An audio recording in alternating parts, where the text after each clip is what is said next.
ಜನನಿ news ಚಾನೆಲ್ಗೆ like ಮಾಡಿ, subscribe ಮಾಡಿ, ಶೇರ್ ಮಾಡುವ ಮೂಲಕ ನಮ್ಮ ಚಾನೆಲ್ಗೆ ಸಹಕರಿಸಿ.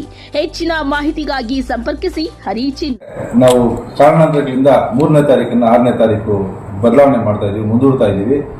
ಗ್ರಹಣ ಇರೋದ್ರಿಂದ ಗ್ರಹಣದಲ್ಲಿ ದೇವರ ಉತ್ಸವಗಳನ್ನ ಒಂದು ಪ್ರೊಸೆಷನ್ ಹೋಗೋದ್ರಿಂದ ಚಂದ್ರಗ್ರಹಣ ಇದೆ. ಮಧ್ಯಾಹ್ನದ ಮೇಲೆ ನಾವು 6ನೇ ತಾರೀಕು ಮಾರ್ಚ್ 2026ರಂದು ಬೆಳಗ್ಗೆ 9 ಗಂಟೆಗೆ ಶ್ರೀ ಪ್ರಸನ್ನ ವಿಜೇಂದ್ರ ಸ್ವಾಮಿ ದೇವಾಲಯದಲ್ಲಿ ನಮ್ಮ ಅಭಿಷೇಕ ಮಾಡುತ್ತೀವಿ. ಅಭಿಷೇಕದ ನಂತರ ಬಳೆ ತೊಡಿಸುವಂಥ ಕಾರ್ಯಕ್ರಮವನ್ನು ಆಯೋಜನೆ ಮಾಡಿದ್ದೀವಿ. ಬಳೆ ತೊಡಿಸುವ ಕಾರ್ಯಕ್ರಮದ ಜೊತೆಗೆ ಅಲ್ಲಿ ಪ್ರಸಾದ ವಿನಿಯೋಗ ಇದೆ. ಪ್ರಸಾದ ವಿನಿಯೋಗ ಆದ ನಂತರ ಈ ಒಂದು 10 ಗಂಟೆಯಿಂದ 11 ಗಂಟೆ ಮಧ್ಯೆ ಎಲ್ಲ ಗುರು ಹಿರಿಯರು ಎಲ್ಲರೂ ಬರ್ತಾರೆ. ಅದೇ ರೀತಿ ನಮ್ಮ ಎಲ್ಲ ಪ್ರತಿನಿಧಿಗಳೊಂದಿಗೆ ರಥಕ್ಕೆ ಚಾಲನೆ ಮಾಡ್ತಾರೆ. ರಥದ ಚಾಲನೆ ಪ್ರಮುಖ ಬೀದಿಗಳಲ್ಲಿ ಚಲಾಯಿಸಿಕೊಂಡು ವೇತಮಂಗಲ ಬಸ್ ನಿಲ್ದಾಣದಲ್ಲಿ ಬಂದಂಥ ಸಂದರ್ಭದಲ್ಲಿ ಅಲ್ಲಿ ಕೂಡ ಊಟದ ವ್ಯವಸ್ಥೆ ಎಲ್ಲ ಭಕ್ತಾದಿಗಳು ಮಾಡಿದ್ದೀವಿ.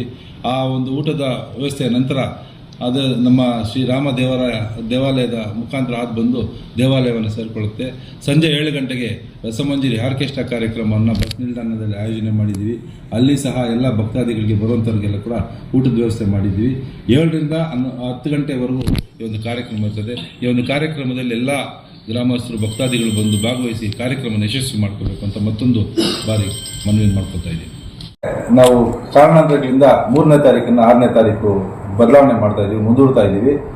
ಗ್ರಹಣ ಇರೋದ್ರಿಂದ ಗ್ರಹಣದಲ್ಲಿ ದೇವರ ಉತ್ಸವಗಳನ್ನ ಒಂದು ಪ್ರೊಸೆಷನ್ ಹೋಗೋದ್ರಿಂದ ಚಂದ್ರಗ್ರಹಣ ಇದೆ. ಮಧ್ಯಾಹ್ನದ ಮೇಲೆ ನಾವು ಹೊರಡೋಕ್ಕಾಗೋದಿಲ್ಲ. ದೇವಸ್ಥಾನಗಳೆಲ್ಲ ಕೂಡ ಇಡೀ ದೇಶದಲ್ಲಿ ಪ್ರಪಂಚದಲ್ಲೆಲ್ಲ ಕೂಡ ದೇವಸ್ಥಾನಗಳೆಲ್ಲ ಗ್ರಹಣದ ಪ್ರಯುಕ್ತ ಮುಚ್ಚೋದ್ರಿಂದ ನಾವು ದೈವ ಕಾರ್ಯ ಇರೋದ್ರಿಂದ ಗ್ರಹಣದ ಕಾರ್ಯಕ್ರಮ ಇರೋದ್ರಿಂದ ಈ ಒಂದು 3ನೇ ತಾರೀಕು ಮಾಡುವಂಥ ಕಾರ್ಯಕ್ರಮವನ್ನು ನಾವು ಮುಂದೂಡಿ 6ನೇ ತಾರೀಕು ಮುಂದೆ ಯಥಾ ಪ್ರಕಾರ ನಾವು ಹಿಂದೆ ಏನು ಹೇಳಿದ್ವಿ 6/3/2026 ಇದೇ ಉತ್ಸವದ ಎಲ್ಲ ನಾವು ಏನು ಹಿಂದೆ ಮಾಡಿಕೊಂಡು ಕಾರ್ಯಕ್ರಮಗಳ ಪಟ್ಟಿಯಂತೆ ಎಲ್ಲ ಕಾರ್ಯಕ್ರಮಗಳು ಮುಂದುವರಿಸ್ಕೊಂಡು ಹೋಗ್ತೀವಿ.